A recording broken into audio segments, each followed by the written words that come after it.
1400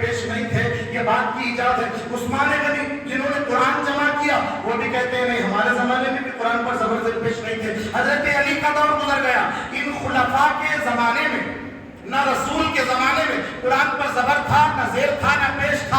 میں پوچھتا ہوں اس قاری قرآن سے، میں تھوڑی دیر کے لیے قرآن مجید کے اوپر سے زبر کو ہٹاتا ہوں، زیر کو ہٹاتا ہوں، پیش کو ہٹاتا ہوں، قسم خدا کی ایک دو آیتیں صحیح پڑھ کر بتلاؤ، نہیں پڑھ سکتا۔ حافظ قرآن پڑھ لے گا، صرف قاری قرآن نہیں پڑھے گا۔ میں پوچھتا ہوں کیوں نہیں پڑھے گا؟ وہ کہتا ہے مولانا کیسے پڑھنا، اوپر نیچے آگے پیچھے، کہاں کھینچنا کہاں گھومنا کرنا، یہ زبر زیر پیش ہی ہمیں بتلاتے ہیں، یہ ہمیں گائیڈنس، یہ ہمیں راستہ بتلاتے ہیں، یہ ہمیں راستہ فراہم کرتے ہیں کہ قرآن کو ایسا پڑھو۔ اب میں سوال کرتا ہوں جو لوگ پوچھتے ہیں رسول پاک کے زمانے میں اگر اس طریقے سے میلاد نہیں منایا گیا، ٹھیک ہے اس طریقے سے نہیں منایا گیا، لاؤ وہ قرآن جو رسول کے زمانے میں تھی، ہم اور آپ اس کو بیٹھ کر پڑھیں گے۔ لاؤ وہ قرآن جو ابو بکر و عمر عثمان و علی کے زمانے میں تھی، وہ قرآن ہم بیٹھ کر پڑھیں۔ وہ بات کی ایجاد ہے، اگر وہ بات کی ایجاد تمہیں معلوم ہوتی ہے، اس بات کی ایجاد پر یہ عقیدہ ہے تو میلاد پر عقیدہ کیوں نہیں ہے؟